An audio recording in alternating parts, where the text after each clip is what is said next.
नमस्कार, एस्ट्रो तक पर आप सबका बहुत बहुत स्वागत है। मैं हूं प्रवीण मिश्र।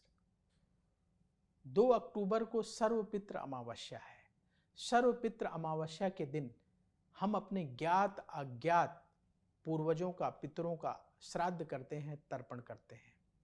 और उसी दिन रात में सूर्य ग्रहण लगने जा रहा है। तो सर्वपित्र अमावस्या है और साथ में सूर्य ग्रहण भी है। इसका क्या प्रभाव होगा?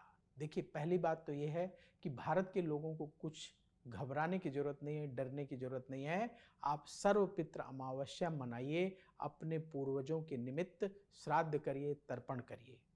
क्योंकि ये सूर्य ग्रहण भारतीय समय के अनुसार रात को 9:13 से शुरू होगा। तो इसलिए भारत में ये ग्रहण नहीं दिखाई देगा, ना ही इस ग्रहण का सूतक भारत में मान्य होगा। तो भारत के लोगों को इस सूर्य ग्रहण से डरने की जरूरत नहीं है। आपको सर्वपित्र अमावस्या में जो आप श्राद्ध करते हैं, तर्पण करते हैं, वो करने की जरूरत है। तो आप सर्वपित्र अमावस्या मनाइए, अपने पितरों को याद करिए, उनके निमित्त जो हर साल आप श्राद्ध तर्पण करते हैं उसको करिए।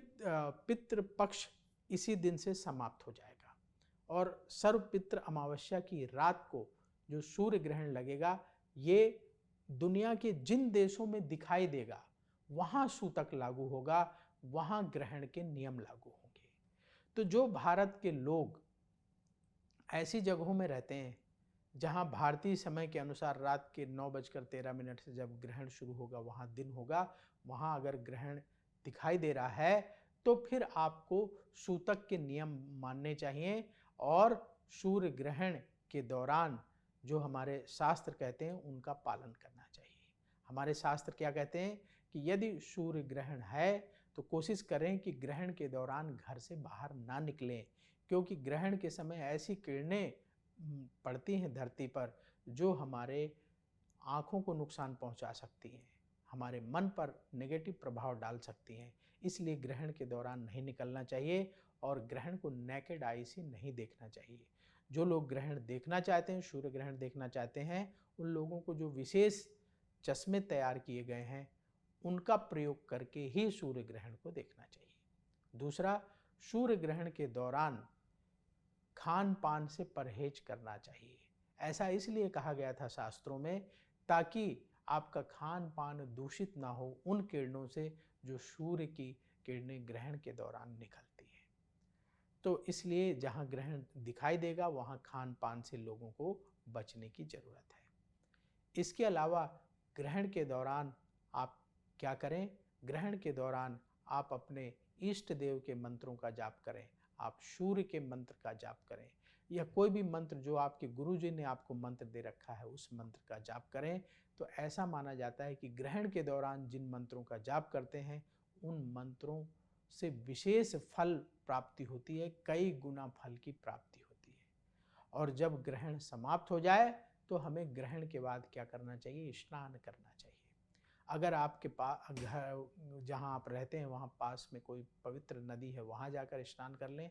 अगर नहीं है तो परेशान होने की ज़रूरत नहीं है। अपने नहाने के पानी में थोड़ा सा गंगा जल मिला करके स्नान कर लीजिएगा, आपको गंगा स्नान का पुण्य प्राप्त हो जाएगा।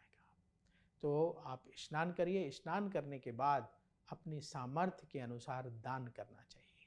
आप चावल, दाल, आटा, नमक, घी, गुड़ इत्यादि भोजन सामग्री लें, उसमें कुछ दक्षिणा रखें और किसी जरूरतमंद व्यक्ति को दान कर दें। ऐसा माना जाता है कि ग्रहण के बाद स्नान करके दान करने से कई गुना अधिक फल की प्राप्ति होती है। तो ये कहाँ करना है? जहां ग्रहण दिखाई देता है। भारत में क्योंकि ग्रहण नहीं दिखाई देगा, भारत में ग्रहण का सूतक नहीं लगेगा, तो भारत के लोगों को बिल्कुल परेशान होने की जरूरत नहीं है। आप सर्वपित्र अमावस्या मनाइए। लेकिन भारत के लोग अगर उन स्थानों में रहते हैं जहां ग्रहण दिखाई देगा तो आपको फिर ग्रहण के नियम मानने चाहिए।